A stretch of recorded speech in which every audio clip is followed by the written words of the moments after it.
So, here's a classic for you. Nick and Lou, two good friends, decide to have a quick round of golf. They're short on time, so they agree to play just 9 holes. Wanting to make their short game a bit more interesting, Nick proposes, "Let's spot $5 on the lowest score for the day." Lou nods in agreement, and they set off for what becomes a truly memorable game. As they move through the course, the friendly competition intensifies. After the 8th hole, Lou is ahead by 1 stroke. He's feeling pretty confident until the 9th hole, where he slices his ball into the rough. Desperate to maintain his lead, he asks Nick to help him find his ball. Despite their best efforts, the ball seems to have vanished. Now, a lost ball carries a 2-stroke penalty, which would put Lou behind. So in a moment of panic, Lou takes a ball from his pocket and casually drops it on the ground. "I've found my ball," he announces, trying his best to sound triumphant. Nick just stands there looking at Lou with a mixture of disappointment and disbelief. "After all the years we've been friends, you'd cheat me on golf for a measly $5, he asks. Lou, trying to keep up his charade, retorts, "What do you mean cheat? I found my ball sitting right here." Nick can't help but chuckle. "And a liar too," he exclaims, shaking his head in amazement. He then delivers the punchline that leaves Lou utterly speechless.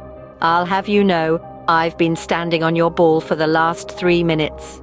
And that, my friends, brings us to the end of this amusing tale. And the moral of the story? Never cheat a golfer who's standing still. Now, this next one is a real knee slapper. Imagine hitting a golf ball right into a farmer's chicken field. So, we have this golfer, right? He's having a great day out on the green, the sun's shining, birds are chirping, and he's feeling pretty confident about his swing. He lines up his shot, takes a deep breath, and lets it rip. But instead of soaring straight down the fairway, the ball veers off and slices right into a field of chickens. You can almost hear the record scratch as the golfer watches in horror as one of the hens drops down, struck dead by his errant golf ball. He's mortified, as any of us would be. So the golfer, being a decent sort, decides to go and find the farmer. He walks up to him, hat in hand, and says, "I'm sorry, my terrible tee shot hit one of your hens and killed it. Can I replace the hen?" Now, this farmer, he's a bit of a character. He strokes his chin, mulls it over, and then he asks the golfer, "How many eggs a day do you lay?" Just picture that for a moment. There's this golfer standing there, probably still in shock from what just happened, and now he's got this farmer asking him how many eggs he can lay. You've got to admit that's a pretty good comeback. It's a great reminder that no matter how serious we take our golf game, it's still just a game. There's always room for a little humor, and sometimes the unexpected moments are the ones we remember the most. So, next time you're on the golf course, maybe aim away from the chicken coop. Here's a tale about a young man, an old man, and a very deceptive tree. Picture this, a young man with a few hours to spare one sunny afternoon and a golf course that's just ripe for a quick round. So, he thinks to himself, if he plays swiftly, he can squeeze in 9 holes before it's time to head back home. As he's about to tee off, an old gentleman shuffles onto the tee, asking if he could join in. The young man, though worried that this might slow him down, agrees. To his surprise, the old man plays quickly. His shots aren't far-reaching, but they're straight, and he moves along without wasting any time. They reach the 9th fairway, and the young man finds himself in quite a predicament. There's a large pine tree, standing tall and proud, right in front of his ball, the green beyond it. The young man ponders over how to hit the shot. After a few minutes, the old man pipes up, "You know, when I was your age, I'd hit the ball right over that tree." Challenged, the young man swings hard, hits the ball and watches it fly into the branches, rattle around and land with a thud a foot from where it started. The old man, observing this, adds, "Of course, when I was your age, that tree was only 3 feet tall." So the moral of the story, don't always trust the perspective of others, especially when it comes to golf and trees. And remember, everyone's experiences are different, shaped as much by the passage of time as by the lens of their memory. The young man learned his lesson that day, not just about his golf swing, but also about the wisdom and the cunning of the old man, and the deceptive nature of the tree. Remember, things aren't always as they seem on the golf course, especially the height of the trees. Ever had a day on the golf course where nothing goes right? Well, this next guy sure did. Picture this. An ambitious golfer strides onto the green, ready to conquer the fairways. But from the get-go, things start to spiral. He's 20 over par for the front 9. His balls seem to have a magnetic attraction to the water and the rough. They're practically disappearing before his eyes.